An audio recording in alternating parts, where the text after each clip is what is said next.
नमस्कार दोस्तों, स्वागत है आपका अपने YouTube channel Shri Ram maths पर। देखिए, आज हम कंप्यूटर के MS एक्सेल से रिलेटेड यहाँ पर 60 इंपॉर्टेंट क्वेश्चंस करेंगे जो बार बार एग्जाम में पूछे गए हैं। तो चलो स्टार्ट करते हैं। तो पहला क्वेश्चन है, MS एक्सेल में करेंसी ऑप्शन किस बार में होता है? तो फॉर्मेटिंग टूल बार में होता है, तो ए ऑप्शन इसका यहाँ पर राइट आंसर हो जाएगा। नेक्स्ट देखिए, MS एक्सेल में मैक्रो ऑप्शन किस मेनू में होता है? तो टूल्स में होता है, तो सी ऑप्शन इसका यहाँ पर राइट आंसर हो जाएगा। नेक्स्ट देखिए, MS एक्सेल में सिर्फ डेट डालने के लिए किस फंक्शन का यूज़ किया जाता है? तो यदि हमें सिर्फ डेट डालनी है तो उसके लिए हम टुडे का यूज़ करते हैं, तो ए ऑप्शन इसका यहाँ पर राइट आंसर होगा। नेक्स्ट देखिए, MS एक्सेल में रिमाइंडर को कैलकुलेट करने के लिए किस फंक्शन का उपयोग किया जाता है? तो रिमाइंडर को कैलकुलेट करने के लिए हम मोड ब्रैकेट इसका यूज़ करते हैं, तो सी ऑप्शन इसका यहाँ पर राइट आंसर हो जाएगा।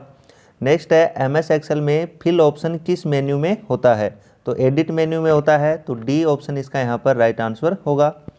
नेक्स्ट क्वेश्चन है, MS एक्सेल वर्कबुक का संग्रह है, तो किसका संग्रह होता है? तो वर्कशीट्स का होता है, तो बी ऑप्शन यहाँ पर इसका राइट आंसर हो जाएगा कि MS एक्सेल जो है वो वर्कशीट्स का संग्रह होता है। नेक्स्ट देखिए, अगला है, MS एक्सेल में इनमें से कौन सा डेटा टाइप नहीं होता है? तो लेबल नहीं होता, तो सी ऑप्शन इसका यहाँ पर राइट आंसर हो जाएगा। नेक्स्ट देखिए, एक्सेल में सॉर्ट ऑप्शन किस मेन्यू में होता है?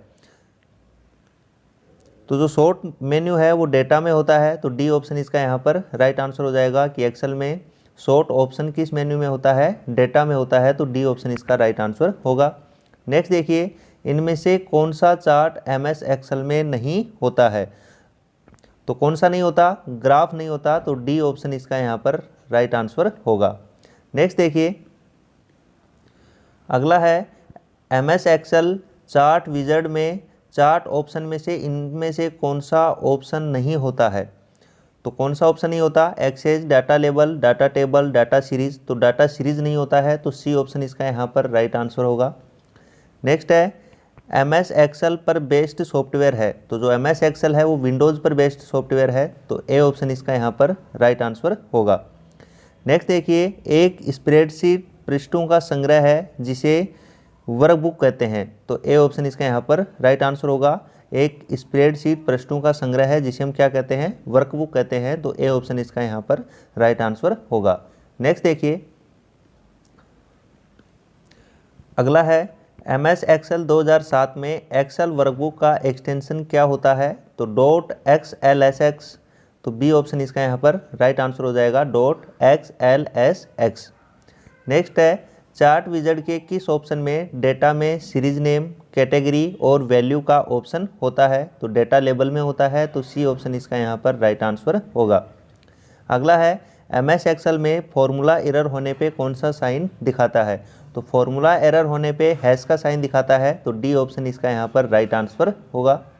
नेक्स्ट देखिए, अगला क्वेश्चन है, MS एक्सेल में कौन सा ऑप्शन डेटा मेन्यू में नहीं होता है? तो देखिए, वैलिडेशन भी होता है, फिल्टर भी होता है, सॉर्ट भी होता है, फ्रीज पेन नहीं होता, तो सी ऑप्शन इसका यहाँ पर राइट आंसर हो जाएगा। नेक्स्ट है, फंक्शन लगाते समय रेंज देने के लिए किस रेफरेंस ऑपरेटर का यूज किया जाता है? तो हम कॉलन साइन का यूज करते हैं, तो सी ऑप्शन इसका यहाँ पर राइट आंसर होगा। देखिए, जैसे मान लो हमें देना है C1 से C3, तो इस प्रकार से देते हैं C1, फिर कॉलम का साइन और फिर C2, तो इसका मतलब होता है C1 से C2, जैसे C3 बोल दिया तो C1 से C3, तो रेंज देने के लिए हम कॉलन साइन का यूज करते हैं।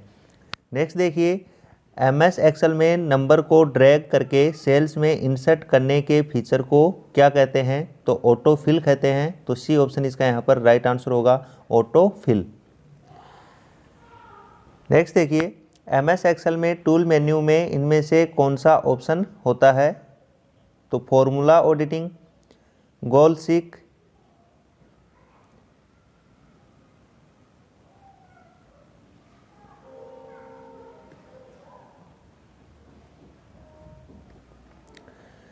नेक्स्ट देखिए, MS एक्सेल में टूल मेन्यू में इनमें से कौन सा ऑप्शन होता है? फॉर्मूला ऑडिटिंग, गोल सीक, स्कैनियरियस, तो ये सभी ऑप्शन होते हैं, तो डी ऑप्शन इसका यहाँ पर राइट आंसर हो जाएगा।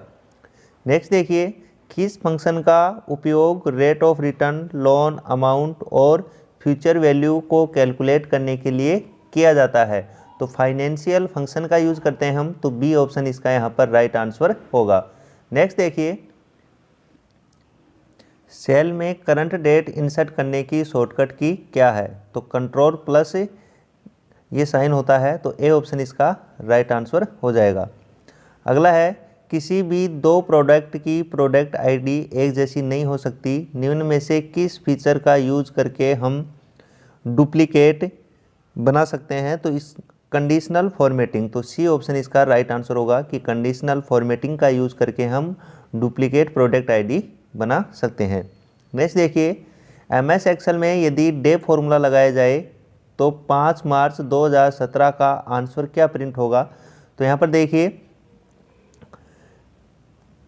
जो डेट है इसमें पहले डे होगा, फिर मंथ होगा और फिर ईयर होगा, तो क्या होगा?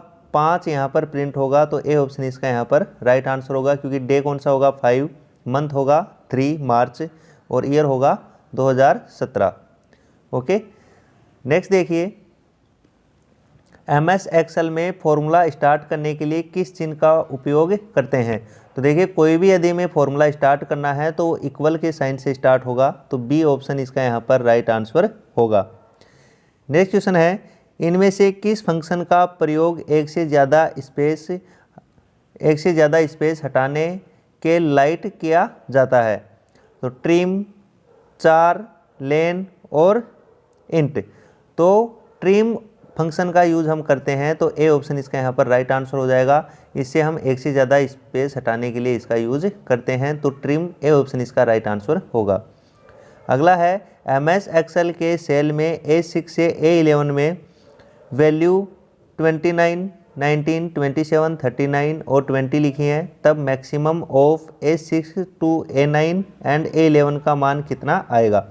तो A6 से A9 और A11, तो देखिए यहाँ पर जो ये लिखा है A6 से A9, ये कोलन का साइन बताता है A6 से A9 में देखना है, A10 को हमें नहीं देखना फिर, और उसके बाद में A11 को देखना है।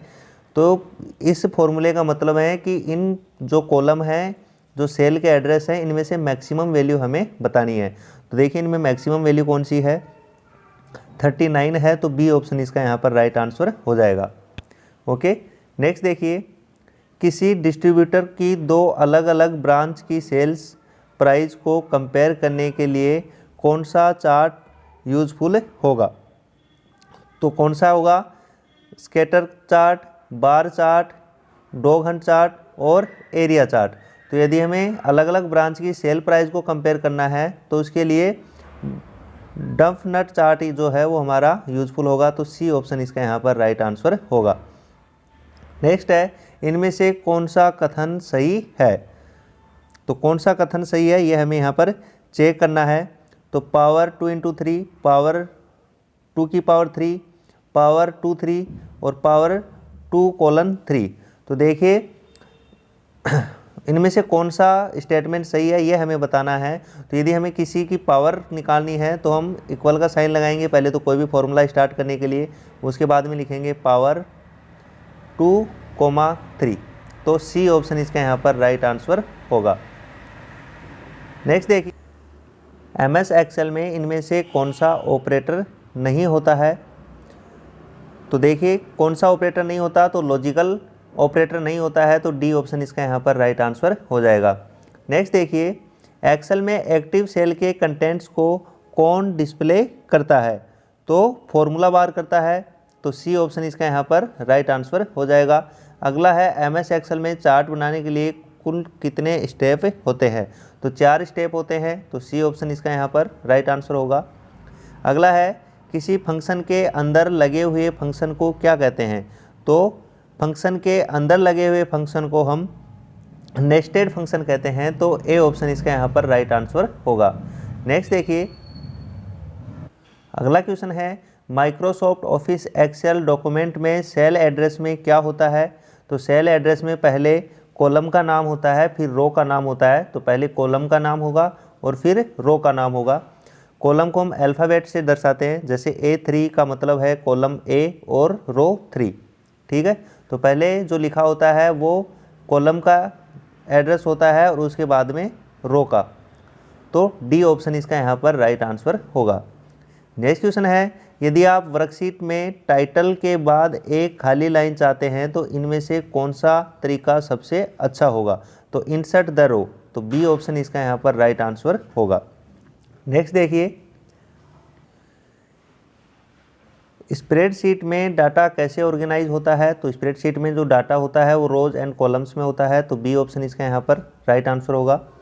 नेक्स्ट है, MS एक्सेल में निम्न में से कौन सा ऑप्शन डाटा मेनू में नहीं होता है? तो फ्रीज पेन, सी ऑप्शन इसका यहाँ पर राइट आंसर होगा। नेक्स्ट देखिए,